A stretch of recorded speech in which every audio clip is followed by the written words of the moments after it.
Rich People, hari ini sekali lagi kita distribusikan gold plate-nya Astronaci. Ini dari saham dan ternyata yang menarik untuk kalian ketahui, teknik investmentnya simple banget, super simple. Bahkan saya waktu ngobrol-ngobrol behind the scene itu kaget, hanya kayak gitu doang, lu bisa dapat begini. Wow, jadi ternyata mungkin selama ini dengan konsep atau kekhawatiran kita itu mungkin terlalu overcomplicated ya, walaupun ilmunya sudah benar tapi kita yang membuat semuanya complicated. So langsung saja kita dengarkan bagaimana caranya seorang pemuda yang luar biasa ini bisa mendapatkan the first $100,000. Ini kurang lebih equal dengan 50% ROI ya dari pasar saham, dan bagaimana money managementnya, asset allocationnya, konsep mengelola dananya setelah dapat untung, duitnya diapain sih. Tonton sampai habis, subscribe, bagikan buat yang lainnya agar menjadi berkat buat semuanya.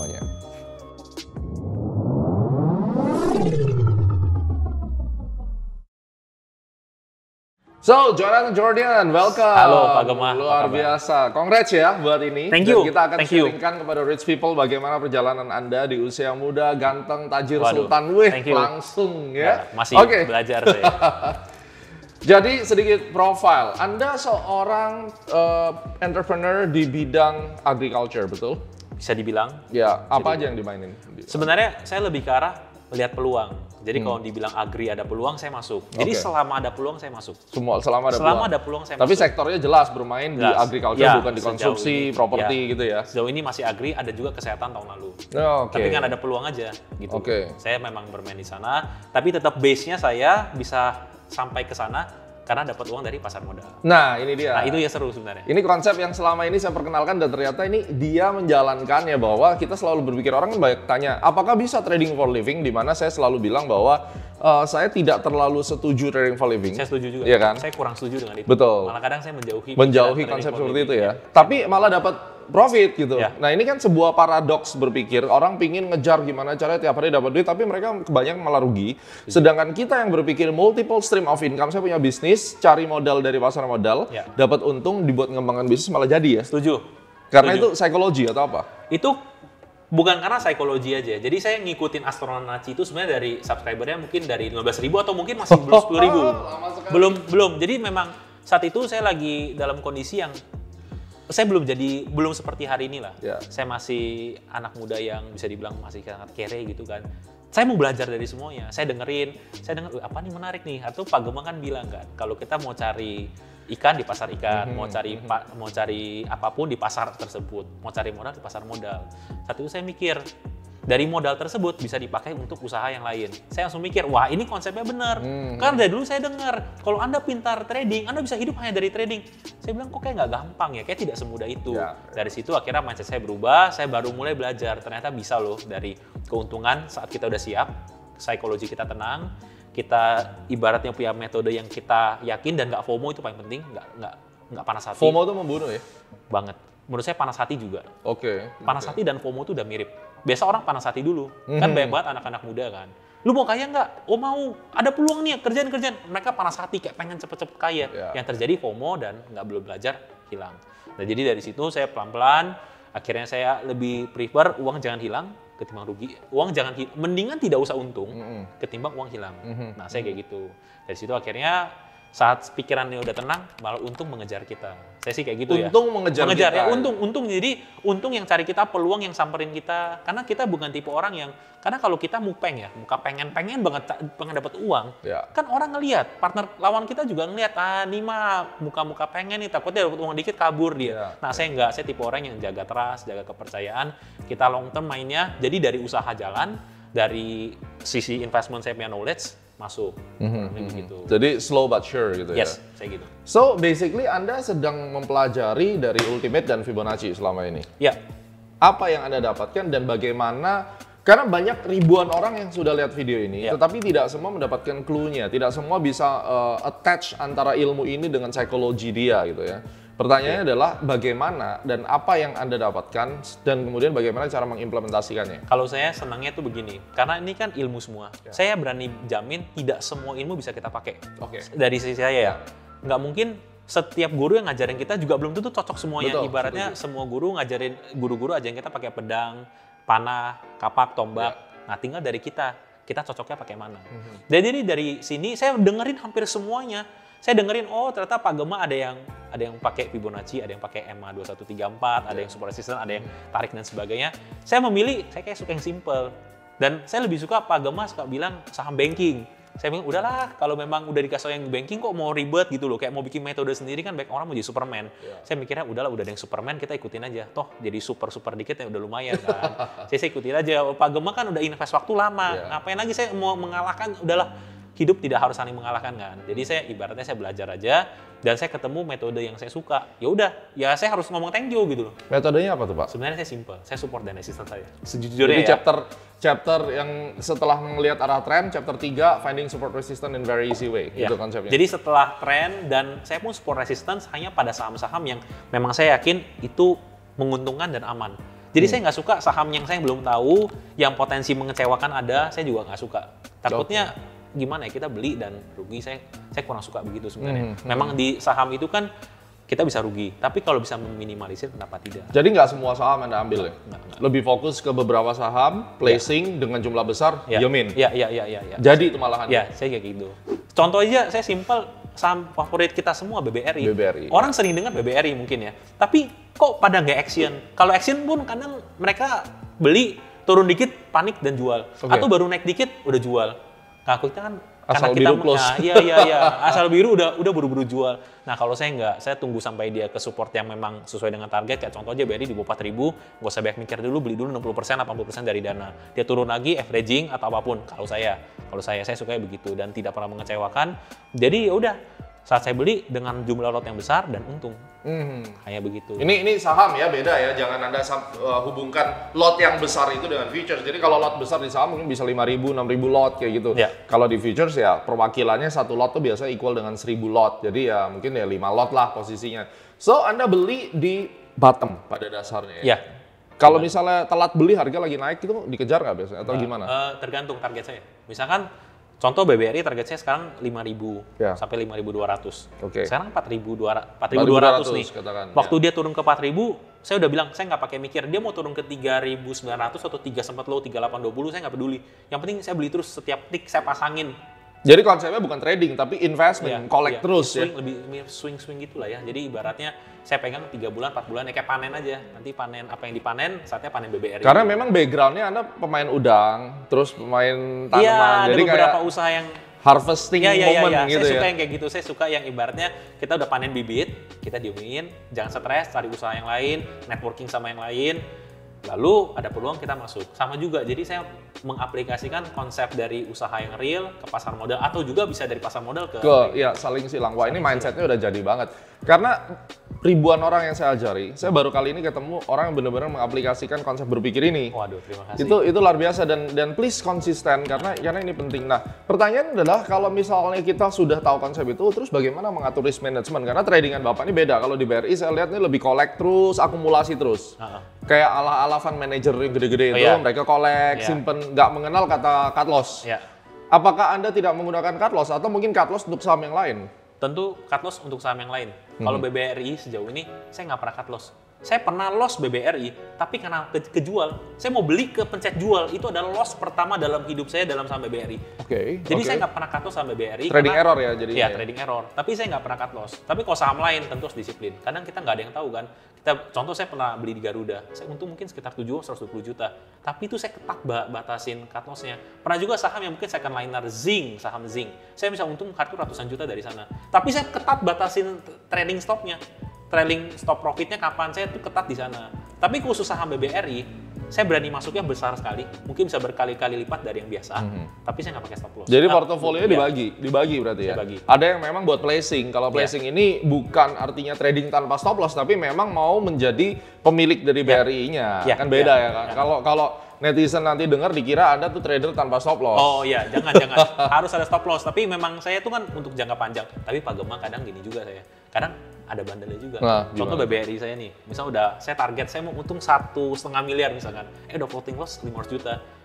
Tiba-tiba di industrinya ada peluang nih. Waduh, kadang saya bisa juga jual loh. Saya ambil profitnya, saya putar ke sana lagi. Ada juga kadang kayak gitu. Jadi diputar di bisnis real dulu. Nanti setelah saat BBRI kayak contoh Januari sampai April ini kan kurang bagus. Ya kan memang wajar orang di Januari nggak kemana-mana banking. Saya putar ke usaha lain. Setelah Mei, pas di bulan Mei saya targetin usaha lain tuh Mei itu balik modal semuanya. Balik modal, saya langsung detik hari itu juga. Saya ke bank, langsung saya beliin BRI. Sorry, saya ke bank langsung ke sekuritas saya langsung beliin BRI ya, langsung transfer. Selesai. Ini aset allocation-nya berarti harus benar ya. Jadi Anda benar-benar memposisikan uang saya ini diputerin di mana dulu kan gitu ya. Iya. Berapa lama belajar bisa sampai mentalnya terstruktur seperti ini?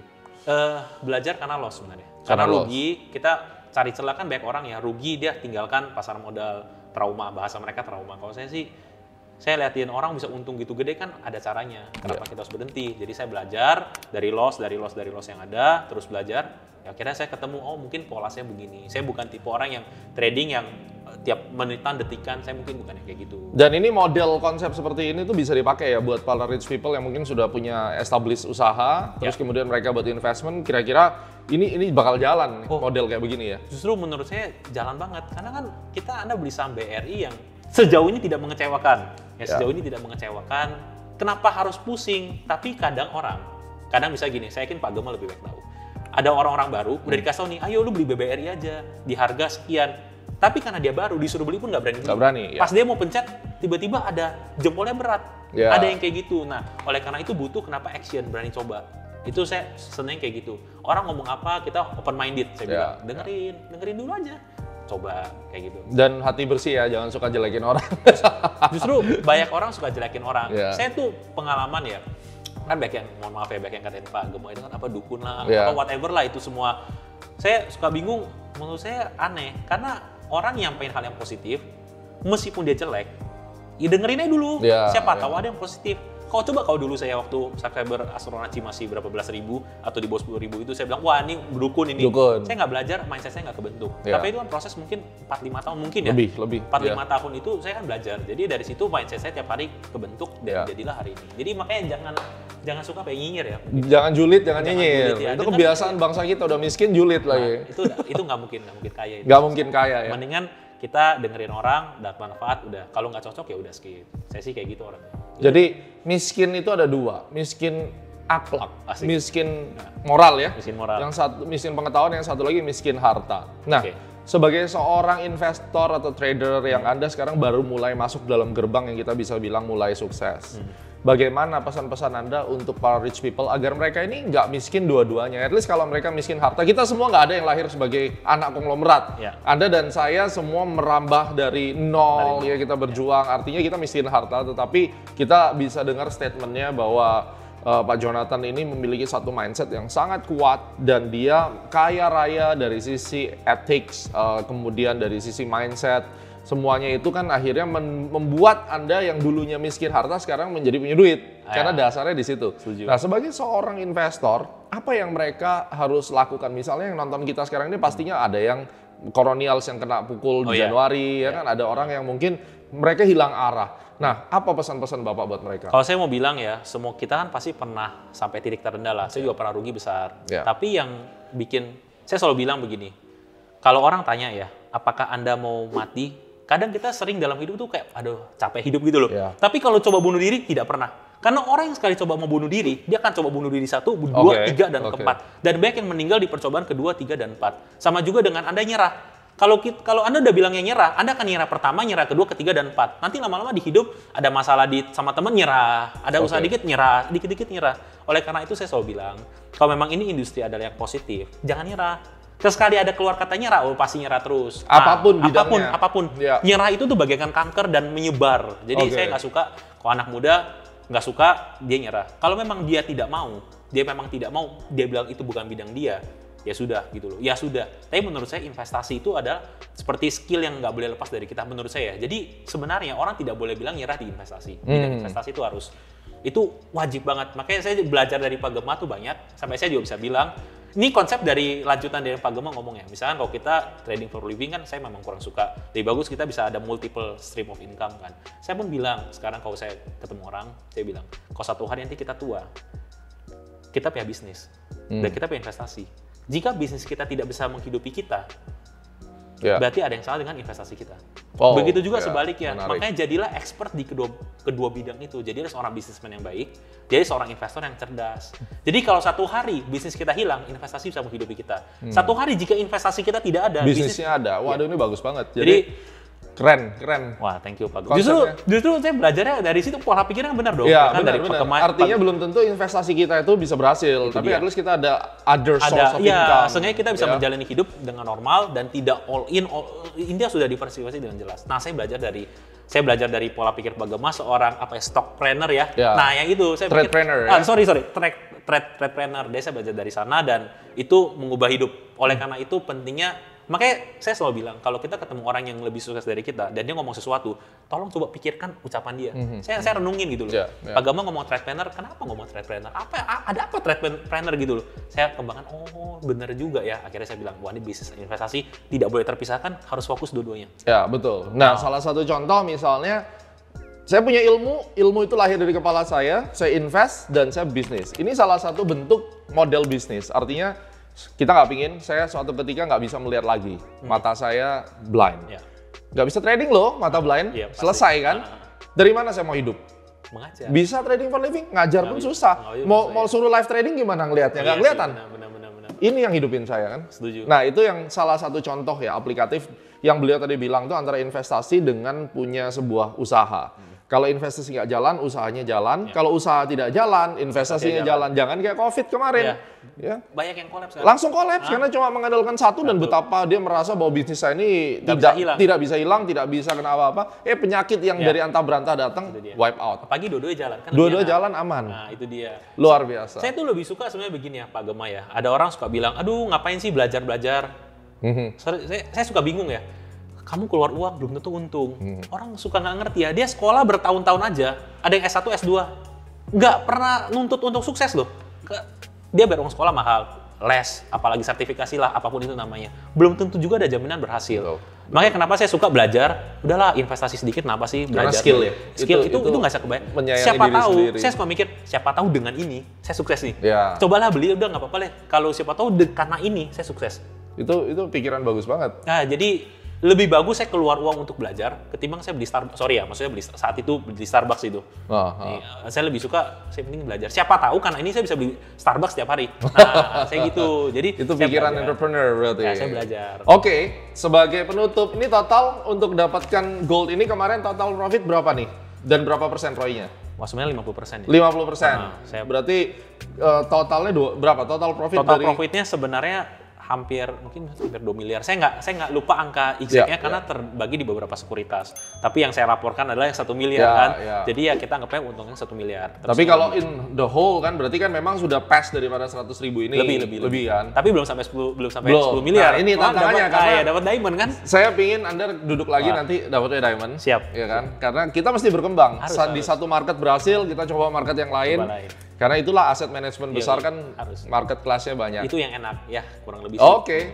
So guys, Anda sudah mendengar ini cerita yang paling inspiratif menurut saya sebagai seorang trader, investor, bagaimana menjadi entrepreneur, bahwa ada jalan yang simple dengan mindset yang kuat, dengan kepribadian yang kuat, Anda bisa menjadi seorang trader yang sukses. Pak, sukses selalu. Thank you very much. Terima kasih. Terus memberikan inspirasi, dukung Astronaci terus, Pak. Terima kasih banyak. Saya dapat back inspirasi. Terima Thank you. kasih. Oke semuanya, sampai ketemu di Astronaci Warrior berikutnya.